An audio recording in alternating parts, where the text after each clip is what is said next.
6 Reasons to Withdraw Your Bitcoin from Exchanges. Written by Armin the Parman and narrated by Delio Pera. Number 1. If your coins are on an exchange, you need permission from the exchange to spend them. In your own custody, you can do whatever you want and pay whoever you want, whenever you want, at the fee you want. You will understand this if you've ever wanted to move your Bitcoin from an exchange and you were blocked because you needed to provide more identification documents or prove your source of income. You may have been blocked because you reached a 24-hour limit of value you are permitted to withdraw. Your funds may have been unavailable due to unscheduled system maintenance. It is your Bitcoin, and you are in a powerless position. Bitcoin doesn't actually care who you are or how much you are transacting. You can move 100,000 Bitcoin and you'll be free to do that without any resistance any time of the day, even on Christmas Eve, if the Bitcoin was in your possession. Number 2. Your coins might not really be there. What you see is an account, a promise, that if you ask for your Bitcoin, they will give it to you. But if the exchange gets hacked, or if the CEO fakes his death and takes the private keys, or if the government steps in, all coins could go bye-bye. Newcomers log into their exchange and see balance equals 1 Bitcoin, and they think that is their Bitcoin. It is not. That is a number on a screen. The Bitcoin is on the Bitcoin blockchain, the ledger, the entity that can move that Bitcoin from one address to another is the entity that has the private keys to the address where the Bitcoin is. The user does not have the private key. The exchange does. It is their Bitcoin. The Bitcoin belongs to whoever has the private key. This is crucial to understand and explained more here. The exchange just has a legal agreement that it belongs to the user, and they show the user his/her balance on their web page under the user account. The user just has a login name and password, not a private key. A little sinister trick that blockchain.com employs is a 24-word password to log into their website. This looks like a Bitcoin private key, but it is not. It is just a website password. Blockchain.com has the private key. This is quite misleading and confuses beginners as to the true nature of how Bitcoin works. Many exchanges have been hacked, and coins have been stolen from those exchanges, and therefore, users. Mt. Gox is the first and most famous.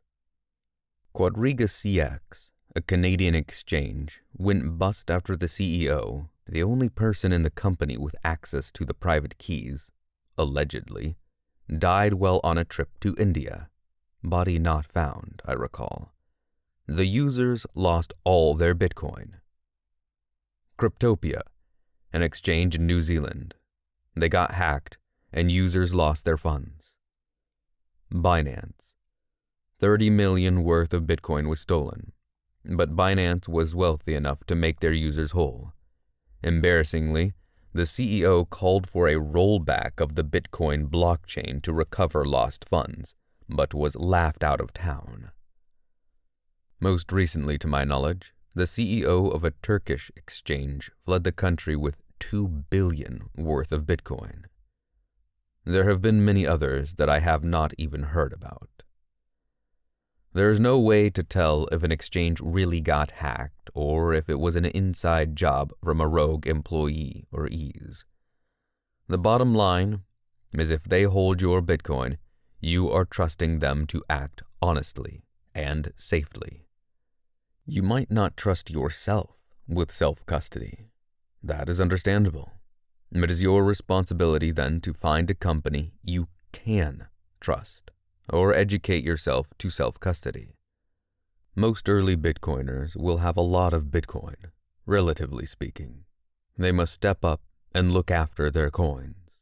The ones that come into Bitcoin last will have the least coin and possibly be the laziest.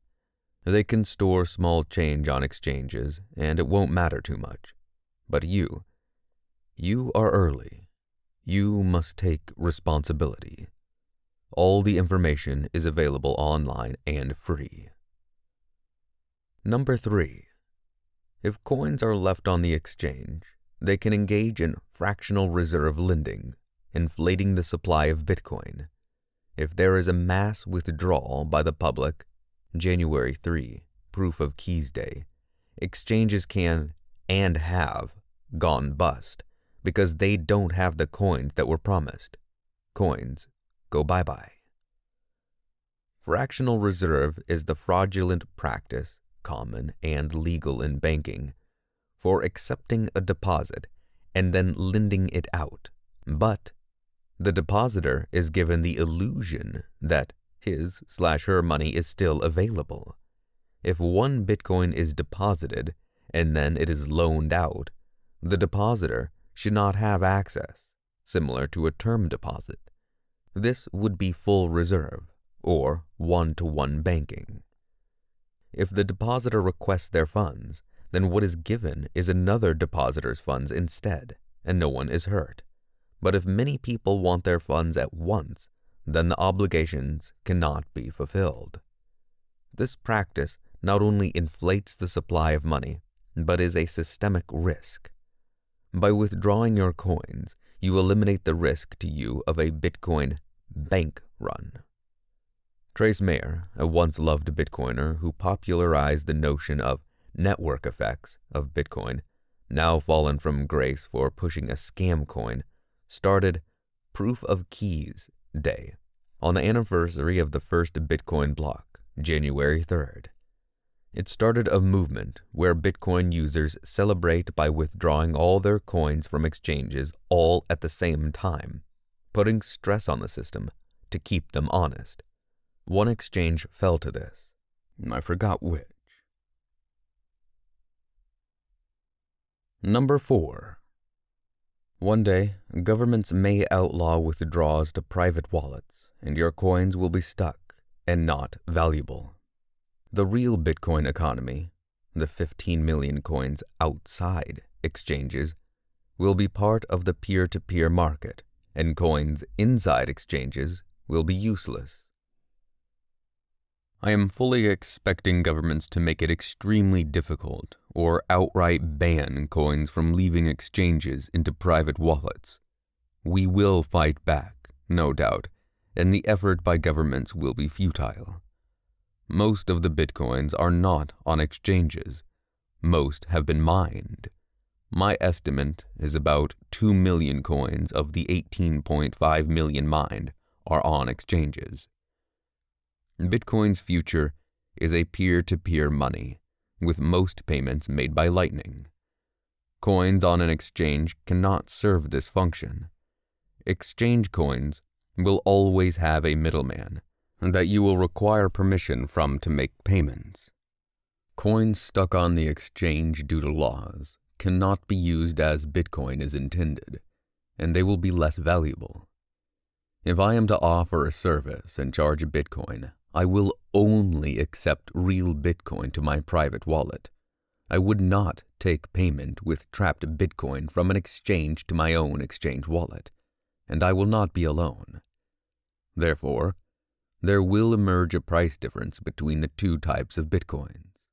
I don't think this futile attack is likely to happen, but it is a risk. It's better to be on the favorable side. Number 5. Powerful people who want Bitcoin to fail may be naked shorting it on future markets, my opinion. If we, the resistance, buy Bitcoin and extract it from the trading pool, we will eventually enforce a decoupling of the price of paper Bitcoin versus physical Bitcoin. We are fighting the people who print fiat. It's easy for them to naked short Bitcoin and suppress the price because they can print money and therefore have no real risk. Well, actually there is a risk that they need to print so much they will destroy their currency fighting Bitcoin. But it's unlikely it would come to that. They would be likely to be successful at spooking the majority of people and keeping the price low if they tried. Here's why they will fail.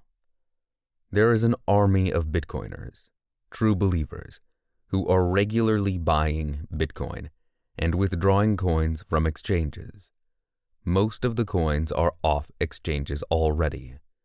The cheaper the price gets, the more Bitcoin that would be removed from exchanges with the money that is flowing in from these people. The coins on exchanges are being replenished by miners. Currently, an average maximum of 900 Bitcoin per day flows into exchanges for sale. When hodlers remove 900 Bitcoin a day on average, the price is relatively steady. Wild fluctuations in price can happen despite this, as traders buy and sell coins between each other. As more and more coins are removed and as mining supply diminishes, halves every 4 years, there will come a point when not enough Bitcoin is available. This will cause a decoupling of the paper price of Bitcoin on the futures market and real Bitcoin that is demanded by hodlers or merchants. Be a part of the army to bring this day forward and make Bitcoin successful sooner. Regularly stack Bitcoin, dollar cost average, and remove the coins from the exchange. Number 6. Unless you take coins into your own custody, you will never fully appreciate how Bitcoin works. If you don't appreciate it, you won't buy enough of it, and this you will regret. You will need to learn more about storage, see here, and run a node, see here. This will also blow your mind and get you closer to the truth of how amazing this technology is. You might even start using Lightning and be totally obsessed, in a good way.